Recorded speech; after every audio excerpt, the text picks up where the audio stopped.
말씀을 예수님의 이적강의 21번째 말씀, 오늘은 요한복음 6장 5절 13절입니다. 6장 5절.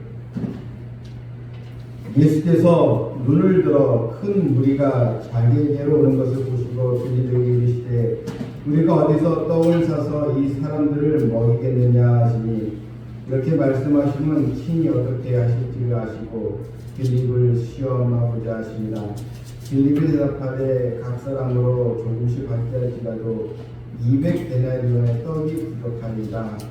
제자 중 하나고 시몬 베드로의 형제 안드레가 예수께 여짜오되 여기 한 아이가 있어 보리떡 5개와 물고기 2마리를 가지고 있나이다. 그러나 그것이 많은 사람에게 얼마나 되겠사옵나이까.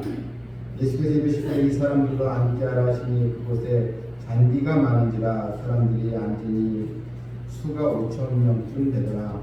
예수께서 떡을 가져 축사하신 후에 앉아있는 자들에게 나눠주시고 물고기도 그렇게 그들의 원대로 주시니라. 그들의 배부른 후에 예수께서 제자들에게 이르시되 나무 조각을 거두고 버리는 것이 없게 하라 하시므로 이에 거두니 보리떡 5개로 먹고 남은 조각이 12바구니에 찼더라. 아멘. 오늘 이 예수님께서 행하신 기적은 우리가 잘 아는 오병이어의 이 기적입니다. 이 오병이어 사건은 모든 이 사복음서에 다 기록이 되어 있습니다. 그만큼 이 제자들이 성령의 감동으로 하나님의 말씀을 쓰면서 이게 중요하게 여긴 사건으로 우리에게 알려주고 있는 말씀입니다. 이 오병이어의 기적이 우리에게 어떤 의미가 있는가? 예수님께서 그냥 배고픈 백성들을 먹이셨는가? 거기에만 초점이 바로 있는 것은 아니었습니다. 우리는 오병이어의 역사를 통하여 우리는 어떤 은혜를 또 입어야겠습니까? 먼저 예수님은 우리의 이 궁핍을 아신다는 것입니다. 예수님은 기도해라, 전도해라.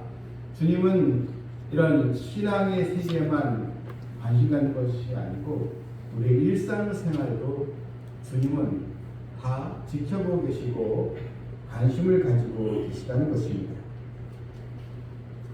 주님은 자신의 말씀을 들어온 많은 이 백성들을 보면서 이들이 굶주려 있는 것을 알았습니다. 배고픈 사람들.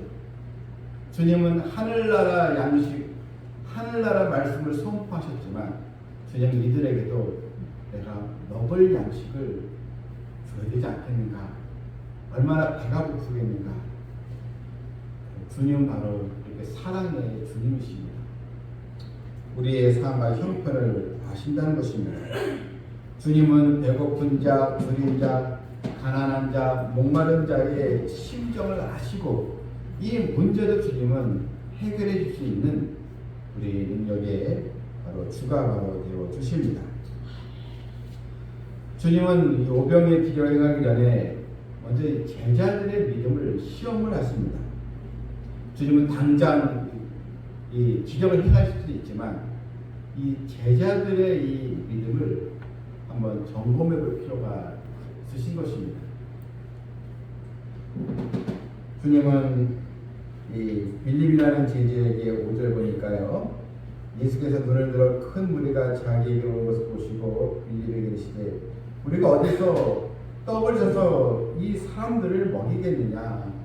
약 한 5,000명의 사람이라면 이 성경에서 이 5,000명은 대부분 남자들의 숫자만 포함된 겁니다. 사실 이 숫자를 셀 때 이 당시는 이 남자만 세웠어요. 그러니까 거기 거기에 딸려 아이들 또 아내들 있지 않겠습니까? 5,000명이지만 아마 다 적어도 2만 명 됐을 것이다. 이렇게 이제 보고 있습니다. 왜냐하면 출애굽 때 이스라엘이 출애굽하면서 장정이 60만 명이나 이렇게 나왔거든요. 장정만 있겠습니까? 그 식솔들이 있지 않습니까? 그래서 다 200만 명 정도 될 것이다. 이렇게 이게 다 보고 있거든요. 어쨌든 이 많은 사람들을 어떻게 먹이겠느냐? 우리가 어디서 떡을 사서 이 사람들 먹이느냐? 이 도시락을 점심 도시락을 줘야 되는데 어떻게 음식을 조달할 수 있겠느냐? 이걸 이제 제자들에게 물은 거예요. 그러니 이 빌립이라는 사람이 이제 계산이 이제 빠른 사람입니다. 빌립이 조금씩 사람에게 좀 돈을 이제 걷더라도 200데나리온 떡이 부족하리다. 그러니까 당시 노동자 하루 품삯이 한 데나리온이니까 한 데나리온은 한 10만 원, 15만 원 되겠습니다. 200데나리온이면 굉장히 돈이 되지 않겠습니까?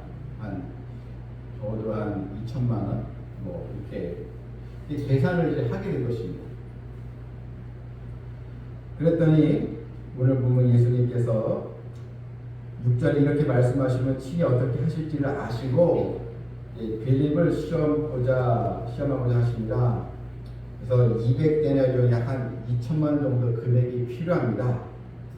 이제 6절에 8절에 제자 중 하나인 시몬 베드로의 형제 안드레가 주님 여기 한 아이가 가져온 이 도시락이 있는데 이 한 아이가 있어 이 아이가 이 보리떡 5개와 물고기 2마리 그러니까 빵 5개 물고기 2마리 이 있습니다.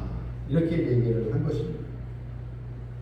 자, 먼저 우리는 이 빌립이라는 이 사람 보게 되면 신앙생활은 계산으로만 해서는 안 된다는 것입니다. 여러분 우리가 인간적인 계산과 법칙으로 일이 다 해결됩니까? 주님의 은혜, 능력, 우리에게 기적이 필요한 것입니다. 이 사람이 계산으로만 해서 인생이 편해지는 것입니다. 때로는 우리가 모자랄 때도 있고 때로는 또 아무리 돈이 있어도 여러분 그 치료약이 없으면 안 되지 않겠습니까? 의사도 저 손 못 댑니다. 이게 많은 이런 질병이 있지 않겠습니까? 근데 이때 우리가 하나님의 능력, 바로 하나님의 그 도움, 그것이 우리에게도 있어야 한다는 것. 여러분 우리가 계산보다 먼저 하나님께 기도하고 하나님의 우리 가정과 우리 또 저에게 기적을 베풀어 주시옵소서, 능력을 베풀어 주시옵소서, 여러분 간구하는 성도들이 되시기를 이제 바랍니다. 이 안드레가 보리떡 5개와 물고기 2마리 한 아이가 가진 것을 주님께 말씀을 드린 것입니다. 그랬더니 주님은 근데 이제 안드레도 그런데 이거 가지고 무슨 의미가 있겠습니까? 이 많은 사람에게 얼마나 되겠사옵나이까? 음식이 조금밖에 없지만 이게 무슨 소용이 있겠습니까? 이렇게 부정적으로 이제 말한 것입니다. 제자들은 주님을 따라다니면서 많은 기적을 보았음에도 지금 당장 계산을 하게 되니까 주님의 능력을 바라보지 못하고 인간적으로 자꾸 생각을 하게 된 것입니다. 우리도 좋지 않겠습니까? 은혜 받고 그러면 주님 바라보고 하다가 또 현실적인 문제부터 치면 자꾸 먼저 계산을 하지 않습니까? 여러분 이거 다 주님께 맡기고 우리가 또 신앙생활을 좀 믿습니다. 주님은 이제 사람들 하여금 다 그룹으로 다 앉게 하나 했습니다. 사람들로 이 앉게 하나. 그 주님이 축사하신 후 떡을 가져 11절에 예수께서 떡을 가져 축사하신 후 앉아있는 자들에게 나눠주시고 물고기도 그렇게 그들의 원대로 주시니라. 자, 여기서 주님은 이 백성들을 다 나눠 앉게 하라. 여기서 우리의 순종이 필요한 것입니다. 주님께서 말씀하셨으면 그대로 순종하면서 시행에 옮기면 되는 것입니다. 주님 뭐하러 무슨 말씀하신 거야? 지금 어떻게 하려고 그래? 물을 필요 없습니다. 우리 주님의 말씀에 순종해야 하는 것입니다. 마치 가나 혼인잔치에서 주님은 이 연회장에 포도주가 떨어진 연회장에 이 항아리에 있는 물을 떠서 갖다 주라. 주의 말씀대로 순종하면 되는 것입니다. 물이 변하여 포도주가 된 것처럼. 다 이제 앉게 했습니다. 그 주님은 떡을 가져 축사하시고, 축사는 하나님께 감사기도죠. 그래서 식사할 때 우리가 이게 감사기도잖아요. 하나님 이 영양 주신 거 감사해요.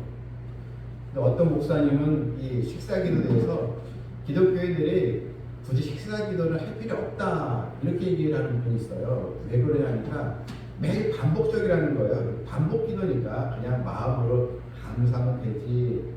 굳이 똑같은 하루 세끼 식사기도 똑같은데 굳이 하지 않아도 된다 이렇게 말하는 목사님이 있는데 성경을 몰라서 그런 겁니다. 하나님께 우리는 감사해서 감사의 마음으로 주신 거 하나님 또 건강 주시고 이영양 주신 것에 대해서 우리는 감사해서 식사기도를 하는 거예요. 이게 하나의 무슨 뭐 율법적으로 해서 식사 전에 하나의 법칙으로 주문으로 기도하는 게 아니잖아요. 성경을 잘못 해석한 것입니다. 예수님도 기도하시잖아요. 축사하시고 이 식사 기도 말씀을 이제 기도하시고 하나님께 이걸 이제 바친 거죠. 먼저 이 물고기 중간에 5개를 먼저 하나님 앞에 드리면서 기도하시고 그러면서 많은 사람들이 먹고 남았습니다. 12절에 보면 그들이 배부른 후에 역사가 일어났죠. 예수께서 제자들에게 이르시되 남은 조각을 거두고 버리는 것이 없게 하라. 자, 여러분 남은 조각을 버리는 것이 없게 하라. 음식 남은 것들을 낭비하고 버리지 말라. 예수님이 무슨 뭐 자연 환경 때문에 이렇게 말씀하셨을까요? 여기에는 받은 은혜를 소중히 간직하라는 것입니다. 백성들이 남은 조각을 보면서 주님께서 하셨구나. 주님의 기적으로 이렇게 배불리 먹었구나. 이것을 기념하고 마음에 간직하라는 것입니다. 우리는 쉽게 은혜 받고 쉽게 은혜를 쏟아버리는 경우가 많이 있더라고요. 참 기도에서 응답을 받고 또 하나님의 은혜로 축복을 받고 정말 감사하면서 하나님의 영광을 돌리다가 조금 안 좋은 일이 생기고 조금 기분 나쁜 일이 생기면 쉽게 은혜를 쏟아버리는 일이 너무나 많이 있습니다. 은혜는 여러분 잘 간직해야 하는 것입니다. 또 성도들 가운데 축복받고 믿음대로 떠난 사람들 많이 있어요. 경제적으로 큰 어려움을 겪고 하나님께 매대로 기도하다가 사업이 잘 되고 교만해져서 다시 세상으로 돌아간 사람들이 또 의외로 많이 있습니다. 이제 겸손함으로 하나님께 인정받는 성도들이 되어질 줄 믿습니다. 또 오늘 본문은 이 작은 것의 헌신입니다. 5,000명의 사람 내 떡 5개와 물고기 2마리 너무나 미미한 것입니다. 그런데 이게 하나님께 드려졌을 때 12방울이가 나는 놀라운 역사가 일어나게 된 것입니다. 여러분 하나님께도요. 하나님 전 너무 능력이 없어요. 전 믿음이 작아요.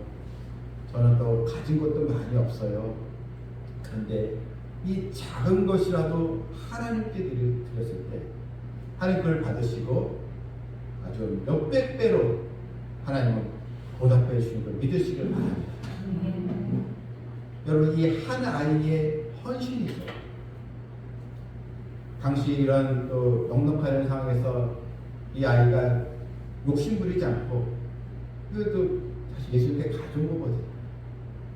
이런 작은 이 헌신 하나님은 우리에게 큰 것 하라 이게 아니에요. 정말 너희가 나를 사랑한다면 있는 형편에서 내가 믿음으로 해라. 하나님 기뻐하시기 일이면 우리가 거기에 하면 되는 것입니다. 근데 이들이 계속 계산하고 뭐 앞뒤 계산하고 이거 막 따지고 이건 안 되지. 여러분 이게 나부터 이렇게 배탈을 하면요 하나님의 기적을 체험할 수 없는 것입니다. 우리가 하나님 헌신하고 물질을 드릴 때도 마음의 감동으로 드리면 되지. 이걸 계산해서 드리면 이건 사실 세금이지 뭐가 다를 바가 뭐가 있겠습니까? 은혜로 하나님 앞에 드리시길 바랍니다. 이 사르밧 시돈 땅의 사르밧이 과부도 엘리야가 왔을 때 집에 먹을 것이 하나도 거의 없었습니다. 이제 내 집에 있는 것이 무엇이냐 했을 때 이 사르밧 과부가 나는 떡도 없고 다만 가루 한 움큼과 병의 기름 조금뿐입니다. 네. 엘리야가 그것은 나를 위하여 떡을 만들어 달랬을 때 순종하니까 그 가정에 밀가루 통과 기름통이 마르지 아니하는 기적을 체험하지 않았습니까? 하나님의 축복도요 여러분 이런 마르지 않는 하나님의 축복 받으시길 바랍니다. 하나님 사랑하는 자녀들에게도요 하나님 얼마나 요즘 살기가 힘들지 않겠습니까? 뭐 직장도 그렇고 생업도 그렇고 다 어렵지 않겠습니까? 요즘 이런 불안기에 있는데 근데 우리가 하나님 내 자녀에게 마르지 않는 하나님의 축복 주세요. 우리가 기도하면서 우리 또한 우리도 이 작은 이 헌신의 또 삶을 실천해 나가는 성도들 되어서 오늘 이 오병이의 기적이 우리 교회와 우리 가정에도 충만하게 일어나는 그런 해가 있기를 주님의 이름으로 축원합니다. 아멘. 439장